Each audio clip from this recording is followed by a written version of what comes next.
Eder. Mech. Pallister. Un uomo di 63 anni di nome Calogero Ricotta, originario di Mussomeli, in provincia di Caltanissetta, è stato fermato dalla polizia inglese venerdì scorso, secondo quanto riportato dal sito della BBC, per sospetti legati all'omicidio della compagna Maria Nugara, 54 anni, e del figlio di lei, Giuseppe Monreale, 29 anni, entrambi originari della stessa provincia. Le vittime, come riportato dalla TV pubblica del Regno Unito, risiedevano nel villaggio di Ugley, nell'Essex, a poco più di un'ora da Londra, e sono stati trovati morti martedì nella loro casa in Cambridge Road. Le accuse nei confronti del 63enne, presumibilmente coinvolto in una relazione con la vittima, includono lesioni e omicidio. Lunedì, Ricotta dovrà comparire davanti alla corte di Chelmsford Crown. Linda Coaling, vicina di casa di Maria Nugara, ha descritto la famiglia come riservata, con pochi contatti con il quartiere, e che si dedicava all'allevamento di animali come galline, conigli e cani. Un altro vicino anonimo ha elogiato Maria come una persona gentile e amichevole, ma ha aggiunto che l'accaduto è stato scioccante, definendolo un evento senza precedenti nella zona. Pareva un abbraccio, l'ultimo.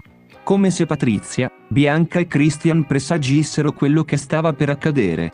3 giovani che si stringono, immersi per metà nell'acqua del fiume Natisone.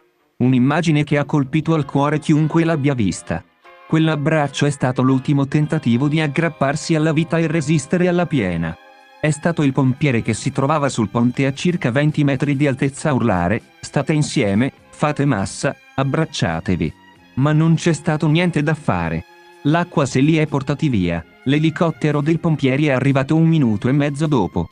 Sono le 13:35. I carabinieri allertano i pompieri che però sono già stati contattati 5 minuti prima, alle 13:30, da Patrizia. Cividale dista 7 km, Udine 15.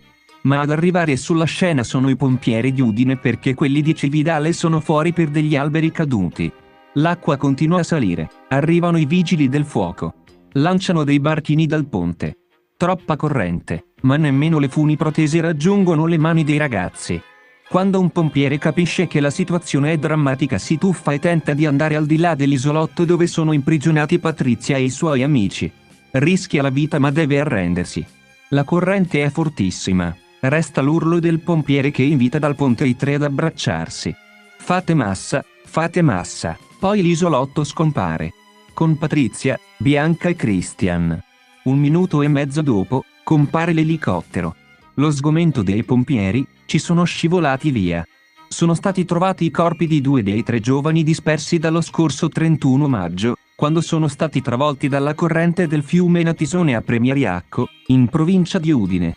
Non è ancora stato trovato invece Christian Casia Molnar, 25 anni, terzo e ultimo disperso.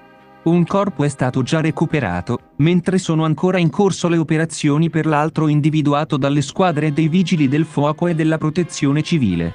I corpi si trovavano a centinaia di metri di distanza dalla spiaggetta in cui i 3 amici erano stati travolti in località Paderno. L'abbassamento del livello delle acque ha fatto venire a galla i corpi. Uno è stato trovato dalla protezione civile praticamente sulla riva del Natisone, mentre l'altro, individuato dai vigili del fuoco, è affiorato e le operazioni di recupero sono un po' più complicate. I corpi sono stati trovati non lontano dal Ponte Romano, da dove erano stati avvistati l'ultima volta e da dove i vigili del fuoco avevano provato a calare delle funi perché i ragazzi, trascinati dalla corrente del Natisone in piena, potessero afferrarsi. L'ipotesi più probabile, spiegano alcuni esperti, è che la morte delle 2 ragazze sia avvenuta pochi istanti dopo il loro passaggio sotto il ponte. I corpi, forse già senza vita anche per la temperatura molto bassa dell'acqua, sono stati trascinati dalla forza impetuosa delle acque e sono finiti in un anfratto o impigliati nella vegetazione. Oggi, con il livello delle acque molto più basso, praticamente tornato alla normalità, sono affiorati i corpi. Ehi, non dimenticare di iscriverti a questo canale.